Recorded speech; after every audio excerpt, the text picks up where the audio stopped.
It is Saturday, December 16th, 2023. I just woke up from a dream. Alright, let me try to explain this dream as I tried to explain it to my wife as the best I could have. But yeah, for some reason in this dream, right? I'm in this car. I'm driving in this vehicle with this reporter, right? Now let me explain this. This is kind of, the dreams tend to get weird, right?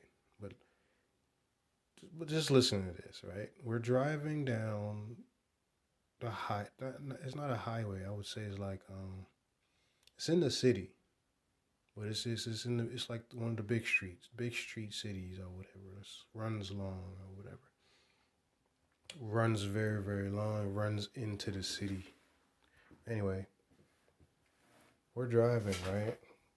I'm not driving. I'm probably in the passenger side or something. I don't know, but the reporter is, for some reason, this reporter is interviewing some guy that's driving in another vehicle. Now, the guy in the other vehicle has his drop top down. He has no top on his car, so it's kind of fairly easy to, I guess I wouldn't say it's easy, especially when we're driving down the highway, down the street, down the city streets. That I wouldn't say it's easy to interview someone while driving, right? But I guess these guys are doing it. The reporter's doing it. Plus, he has his cameraman right there doing his cameraman duties. So this reporter is interviewing this guy while driving. This guy in the other car has his sunglasses on, white dude, looking cool as ever, right? But for some reason, I put two and two together as the interview goes on that this guy is some sort of former mafia dude. He was probably part of the mafia at one point. But basically, in this interview, the interviewer, the reporters, is asking him certain questions or asking about certain words, certain code words that the mafia guys use to, relay their message when it comes to putting the hit on anyone. And this guy that's being interviewed, this former mafia guy, is actually revealing the meaning of certain words. I can't remember the certain words that was said in the dream, but this guy's like revealing the word meaning to the reporter while we're driving down this highway. And for some reason, this guy in the other car, this former mafia dude, just books. He books. He steps on the gas, and he's going like 80 on the highway, on this city highway. We were going like 45 at first. We was going 45, even though I felt like that was dangerous to be interviewing someone doing 45 miles per hour and interviewing a guy. You and your cameraman are outside this car with your doors open, interviewing this gentleman who has his drop top down.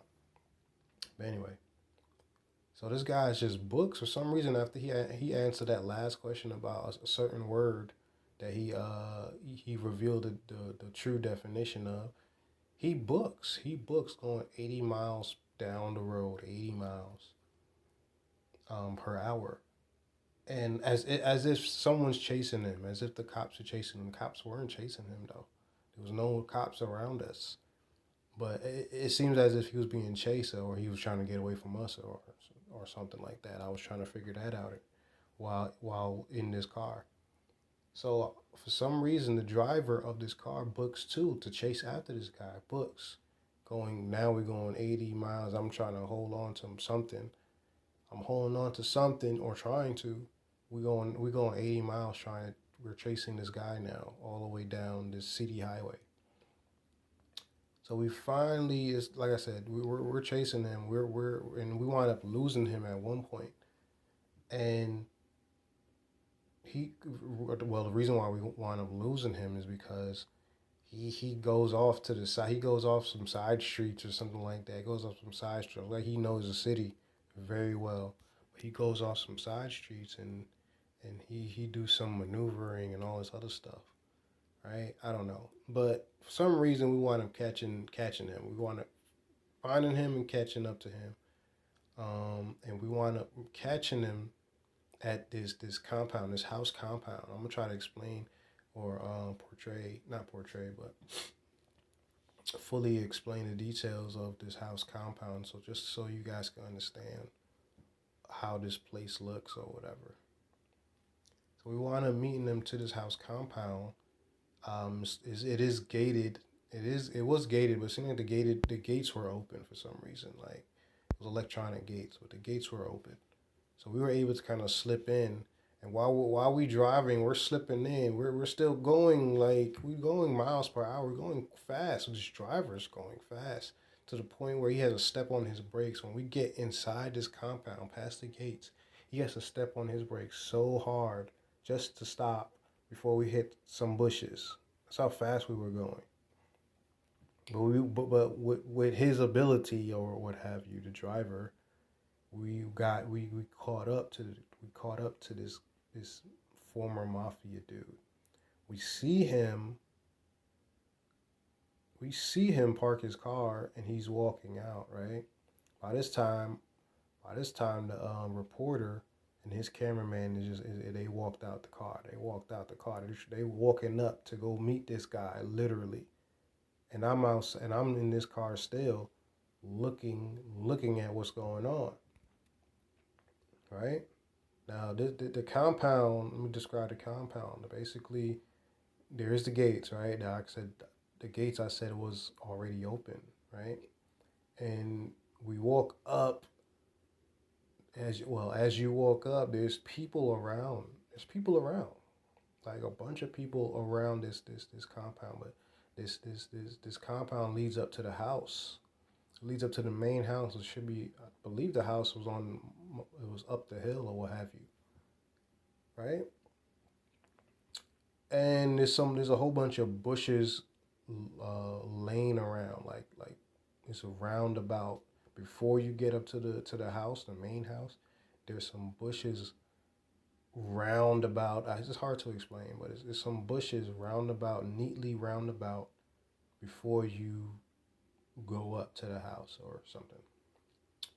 So, like I said, the reporter and the cameraman walks out the car rushing to go finish the interview with this gentleman, this former mafia dude or what have you.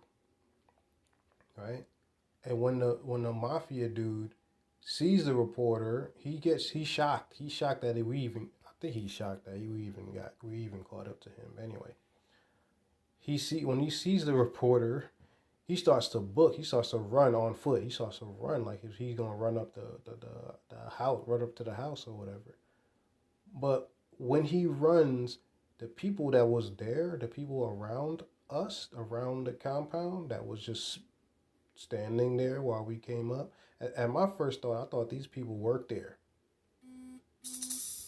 In my first thought, when we drove up, right, we thought these people that were sitting or that were standing around, they either worked there or something. I don't know. But these people, these individuals that were standing there, they wind up running after this mafia dude, running after him, and they catch him. They catch him before he goes up to the house or wherever he was going. I don't know if he was going up to the house, but all I know is that he was running away. Now, come to find out that these people that were standing around were undercover cops. Undercover cops, right? And basically, they caught him, and I guess they arrest him, catch him. I don't know, but they caught him and arrest him, and they started to drag him away or what have you. And by this time, I'm outside the car, just looking and watching everything now. Now the head honcho, I don't want to say head honcho. I guess he's the captain of the undercover cops, because I could tell just by him where he has a badge on. He has the badge. His badge is hanging low, right? So all of a sudden, I see him walking out, like he's walking out in the square, in this circle square out there, and he's using his finger to point to the reporter and point to the cameraman to for them to come over here. Like he was like, let's go, you two, let's go. I got something I got something to talk to you about. I'm guessing he was gonna talk. In my mind, I'm guessing he's gonna ask them or tell them why, what's going on, and as if they're in trouble because they kind of foiled their plan or something like that. I'm guessing this is me thinking it. This is nothing that I've heard. This is just me thinking like, oh, you know what? The reporter and the cameraman, they in trouble now. They probably foiled their plan. They've probably foiled their investigation now. You know, but none of that was said because what happens next is probably the most important, right? Hey, if you're liking the content thus far, don't forget to press that like button. And if you really liking the content and you watching my other videos, go ahead and subscribe to the channel. All right? Yeah. So all of a sudden, as I'm seeing the reporter and the cameraman walking towards this captain of the investigation, the captain of the undercover cops, as I'm seeing that play out, right? All of a sudden, I see the sky turn black. The sky turns black. It's dark because it was light. It was light on the highway. While we was on the highway driving towards the compound, it was all bright and light and cloudy. I mean, blue skies. But for some reason, as I'm seeing all this play out, the sky turns black. The sky turns, I won't say black, it turns dark, right? And when I look up in the sky, I see arrows, right? Stars. I don't want to call them arrows, but I'm going to call them stars. I'm going to call them stars.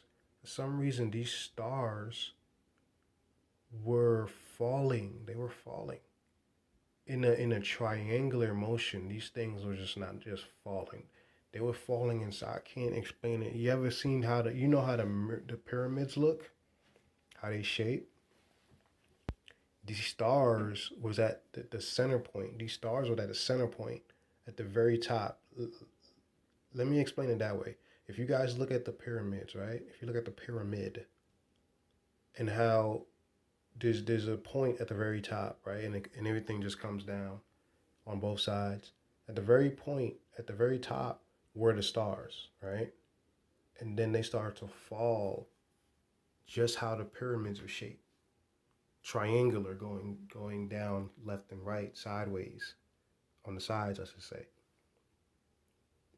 And these stars, when they started to fall, everybody started to yell and scream. These people that are there in front of me, there's a bunch of people there. There's the undercover investigators. There's the captain of the investigation, and the reporter and the cameraman and probably a bunch of other folks. But anyway, when these stars started to fall in this pyramid triangular type movement, all these people started to scream. They started to scream and yell as if for their life. And for some reason, these stars was coming at me. They was coming at me like they'd falling. They're shooting at me like arrows, and they're hitting people. I'm seeing the people getting hit by these star-like arrows, getting pierced. So as I turn my back, I turn around a whole 360 just so I wouldn't get hit by these things like in the face or anything on my body or anything. As I turn my back, I'm getting hit on my arms and my legs by these arrows, and I'm running. I'm trying to get cover, and there's like literally no cover around for me to go hide from. Like, so for some reason I look to my side, right? I look to the side and I see this church like house, right? It was a church. It was a church like building. I shouldn't say house, but it was a church like building that was in the compound. Like it was in this circle compound. I don't understand how I didn't see it before, but it was like maybe 10 feet from me, right? It was maybe, I don't know, about 10 feet from me. So I ran towards it because for some reason it's kind of weird. For some reason this church like house building, its roof extended further. Like sometimes you have the roof, but the roof extended like further and to the point that you could receive cover from the roof. Like it's hard to explain. I wish I could draw it from you guys, but you guys are listening to the recording. But if I could paint a picture, just bear with me. This church-like building, its roof covered the building, right? But extended a little further just for to cover something, or maybe a car could pull up and the roof shingles or whatever it is could cover that area where a car could park or someone could stand, and it covers them. Kind of weird. But anyway, so I ran toward as these stars are falling and raining down on us. I'm running to this church building, and I'm trying to get under this roof area just so that I could lessen the hit of all these arrow like stars. Because as I'm running, I'm still getting touched by these arrows. I'm getting pierced by these arrows. Um, so I finally got under the roof. I ran. I finally got under the roof of this church, and for some reason I don't think it was enough. It wasn't enough cover because, like I said, these arrows were very very calculated, as if it was actually coming after me and everyone else. Like this was this was the day to die. Like this was the day to die, right? And for some reason, like I said, I get under this roof and I get on my knees. I don't think I got on my knees. I got on my belly. Get on my belly, and I'm covering my head with my arms, and I'm trying to shield my vital organs, uh, just so I won't, get badly injured or even die from these star falling arrows. But even that wasn't even enough because these arrows pierce my back. They pierce all over the backside of my backside of my body. And I'm getting pierced, and I feel it so bad that I wake up. I feel it. And as I woke up, I feel these arrows. As I'm up, I feel these star-like arrows. Even now, as I record this, like it's so, that was so intense, so very intense.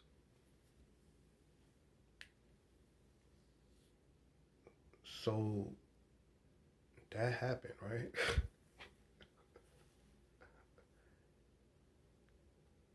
Man, I tell you, like, I don't know what's going on. Like, I don't know. These dreams are getting, and it's kind of weird that I think it's Bible truth that it's in the book. It's in the good book, right? That something like this will happen. Something like this will happen according to God's word.